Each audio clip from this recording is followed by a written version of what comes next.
Good morning, everybody. Welcome back to Archer's Garage and Whatnot. Today we're back in the garage doing a little bit of mechanical work and a little bit of an easy job today, but I figured you might want to know how to do this, so I'm bringing you along. So what are we working on today?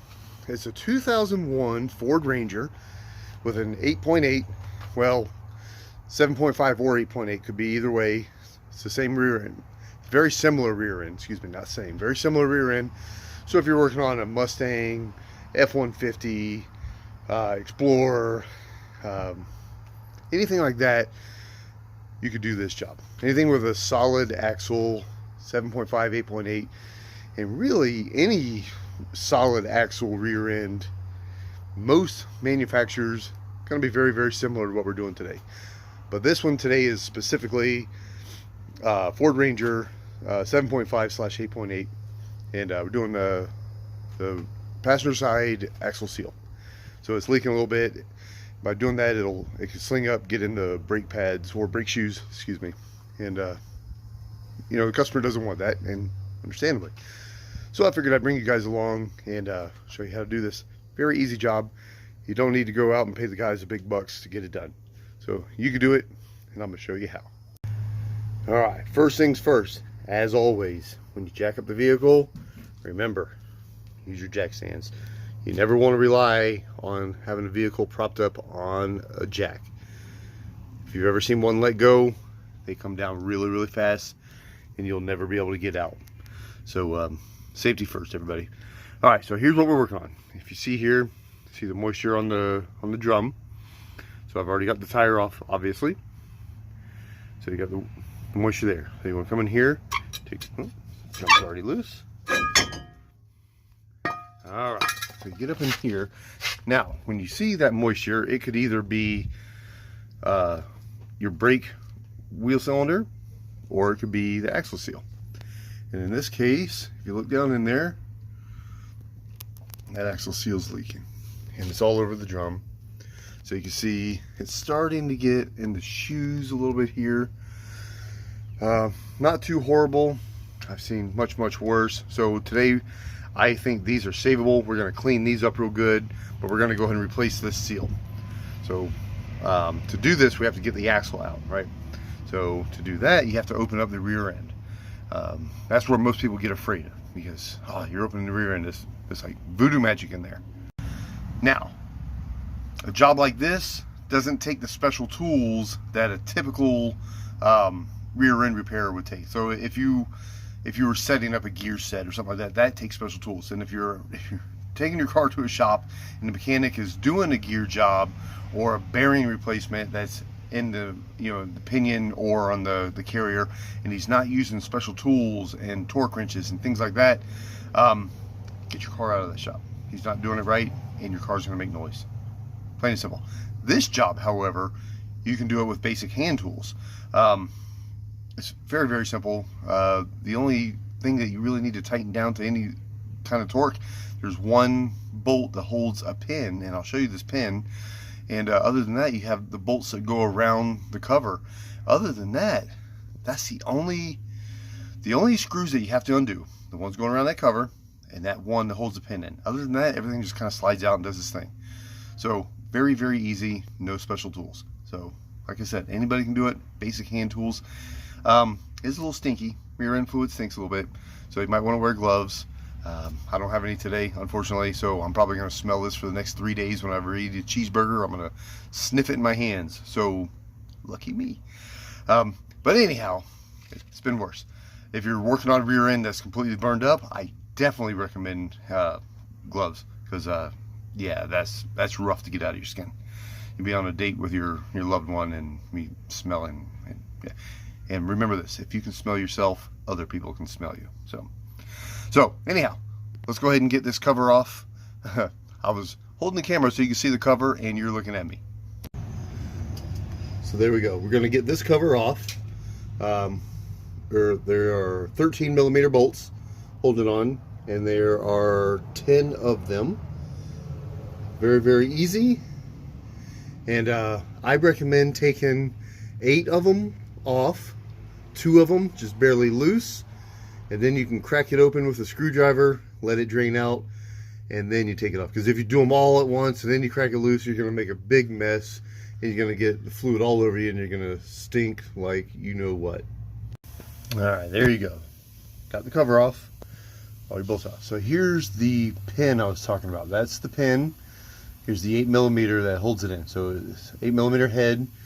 It goes through here, and it's got a shaft that goes in this pin. And what this pin does, so the axles slide in. They put a C-clip on them. They slide back out a little bit. The C-clip holds them into the diff, and then this pin holds them into that location. Right, so you have the axles pushing against the pin, and then this bolt holds the pin in. So very easy, old school technology, but it works. So that's that. So we got to pull that pin out. Now, while we're down here, I'll show you guys how to read a rear end tag. Now I'm sure every manufacturer has their own, but here's how you read a Ford one. This up here is just a part number for the rear end, but here's how you read your gears. 373. So this is a 373 gear set, right? 7.5, that's a 7.5. If it was an 8.8, it would be 8.8. There you go. So if you're wanting to build your Mustang and you want to put gears in, you can't afford a $300 set of gears, and you want to go to the junkyard and find some, this rear end tag is on all the rear ends. You just look it up. Is it an 8.8? Well, this one is not. So this one would not work for you. It's a 7.5. So if that were an 8.8, it would say 8.8. Then you come over here. If it's the gear set you want, if it's a 410, it would say 410. If it's 373, it says 373, and 355, so on and so forth. So there you go, guys. All right, so I'm going to pull this pin out, and once I get the bolt out, I'll show you how to get everything else out. I'm just working without a tripod today because I don't know where my tripod is. So doing this one-handed. Sorry, guys. All right, guys. So I got the pin broken loose. What I use for this is this little 8mm tool. So this is a brake bleeding tool, and I use this one because it's offset and it's 6-point, and this is a little bit indented. If you try to put a socket on here with your ratchet, sometimes it won't get on there all the way square, and it would be a bear to have to drill this thing out. I started using this many years ago. I've done several of these rear ends, and just one of the tricks you learn over the years. You don't want to mess that up. Like I said, that little offset makes a world of difference. Just try to do this one-handed. Try to get up in there, and it's got the leverage. But like I said, it's a brake bleeding tool. Nothing crazy about it. 8mm and a little bit of offset. So anyhow, so you pull this bolt out. See. So I'm talking about how the shank here goes into this pin. You reach up in here, slide the pin out. Here's my bolts.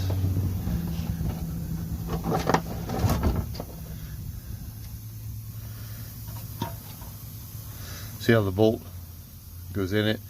Now it would be like that in there, but anyway, that's how it does it. She doesn't want to come out. See how this groove is here?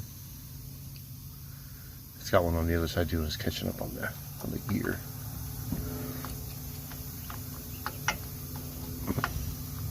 It would be even worse if this were like a 410 gear set, because this gear gets deeper as the pinion gets smaller, so it has to make up that space, and that's why it comes into contact with this pin.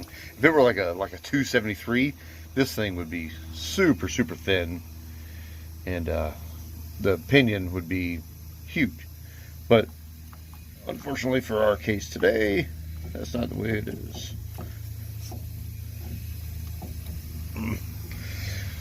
This one's gonna be fun with this.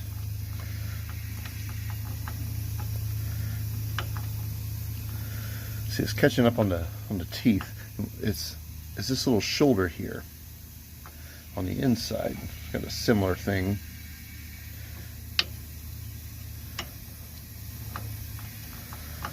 Kind of hard to get this with one hand. All right, guys, I'm gonna shut you guys down for a minute, get this out, and I'll bring you right back. All right, guys. So, anyhow, so you see the pin is still in there. What I was able to do, I was able to I've got it slid down. I was able to slide the axle in just enough to get that C-clip. So they call it a C-clip. It goes onto the axle, and then you slide the axle out, and that pin goes up in, you tighten it down. So anyway, I was able to get the axle in enough with that pin still hanging there to get the C-clip out. So we'll deal with that when we need to put it back together. So anyhow, so with the axle out here, so to me, this is the scary part, because you don't know what the bearing's going to look like in here. You know, is that the cause of the leak? Is the bearing gone, or is it just a seal? So that goes from, you know, a $10 repair to a couple $100 repair if you have to buy an axle. So here's the scary part. We'll see what the axle looks like. Well, so far so good. Yeah, so the rear end looks good, or the axle looks good, excuse me. Typically, if the bearing's bad, you're tearing up an axle. That's what I found. I've done a couple hundred of these rear ends, right? A few hundred. I have never once replaced a bearing, an axle bearing, without having to replace the axle shaft. So if you think you've got a bad axle bearing, go ahead and buy yourself an axle shaft, because it's going to chew it up quicker than anything. But anyway, so this one looks good. So now we've got to take it out. See, it just comes on out. Oh, now I just made a mess of my driveway. So here's where the C-clip goes, right there. See, the C-clip goes on that, and it slides out, and that's where that pin rides up against. All right, so now we got to get the seal out. And sometimes you can take the axle and see where this little groove is, where the C-clip goes. You can just hook it inside where the seal is, and just pry it around, and it'll come out. Sometimes you have to get a pry bar, like a screwdriver pry bar. It'll come out that way. Either way, it's not very hard. I really wish I had my tripod out so you guys could have seen how I did that. I stick the axle in, bloop, pry it out, seal comes right out. Simple as that, everybody. Anyhow, I'm still going to take a look at the bearing, but like I said, I'm sure it's good because the axle's good. I'm going to put the new seal in, get some brake clean all this up, and back together we go. Alright, so here's the new axle, or excuse me, the new seal. So, to teach you something I learned long time ago. I don't even remember who it was. It was probably my dad. But anyhow, you see inside this seal, it's got a little spring in there. You see it? See a little silver piece? That's a spring. That's what holds tension on this part here against whatever you're sealing against. Take a little grease from your grease gun, just regular old grease. Take it and fill this thing up with grease. That'll help hold that spring in there while you're tapping it into place. If not, sometimes that spring can come loose, and then you're back in the same boat you were. You're gonna have a leak. So grease is cheap, your labor isn't. So pack a little grease in there, fill this sucker up, make sure you pack it really good against that seal. That way it kind of helps hold the seal or the spring in, and then you put it in. Easy as that. Alright guys, we got her all back together. Now, the most important part, don't forget about this. You gotta fill it. So this, we're of course underneath the vehicle. We're on the driver's side. This is the front side of the pumpkin. You see that? Get it in focus. See that right there? It's a 3/8 drive. So you take your 3/8 ratchet, you put it on there, take it loose, and then you fill it until it starts coming out a little bit. It just starts dribbling out just a little bit, and then it's full. And that's it. If you've got a limited slip rear end, you'd want to put some friction modifier in it. But this is not, so we'll just put oil. Alright guys, so that's it. So as you can see, not a very technical job. The hardest part that I had today was getting the pin out, because the pin was a little bit too big to get around where the ring gear was. So, but I was able to get it down far enough, slide the axle in, get the C-clip off the axle, get the axle out. So nothing crazy, no special tools needed. One special tool kind of special tool that I used was that the brake bleeder tool, the 8mm, to get that pin bolt loose. Don't have to use that. I highly recommend a 6.8mm when doing that, because you don't want to round that bolt off. Trust me, it's a bear to get out when you round it off. And that's about it, guys. Something anybody can do. I bought that seal. It was like $7, I think. So I'm sure if you took this to a shop, they would charge you probably 2 hours. Seal, depending on what shop you went to. If you went to a dealership, the seal is probably $50. So you're talking $100 an hour. So right now you're talking $250. The oil, probably $15-20 a quart. It's 2 quarts. So you're upwards of $300 right there. And I've been on the ground out here for an hour, and it cost me $7 for the seal. The oil, I think I paid $12 a quart for, so 2 quarts there. So about $30, a couple dollars more than $30, and got it finished. A can of brake clean to clean that brake shoe off. So and basic hand tools. So I did use air tools to get the tire off, get the 13mm on that the cover loose, and I only did that because I've got it. You don't have to use that, but like I said, you don't have to. You could use a ratchet. So, and that's the premise of this channel. If you're just now finding me, we do jobs like this to empower regular people to do jobs themselves. Stuff you can do in your driveway with hand tools and a little bit of initiative to save yourself the bucks, so you can put the money in your pocket, take your family out to dinner, do things like that. You don't have to pay the big guys and pay some shop's overhead. Do it yourself, do it in your driveway, have fun, teach your kids, have a good time with it. But always do it safely. Put your jack stands out there. You don't want one of these things falling on you. But anyhow, I'm glad you joined us. If you liked what you saw, hit the like button, subscribe to the channel. We do stuff like this. We do woodworking, just stuff to help common people save money. And the way things are right now, saving money is a big deal, right? I mean, gas is crazy. Inflation's going outrageous. So let's put the money in our pocket. You don't have to pay the big guys. So thank you for joining us, and God bless you, and have a blessed day, guys.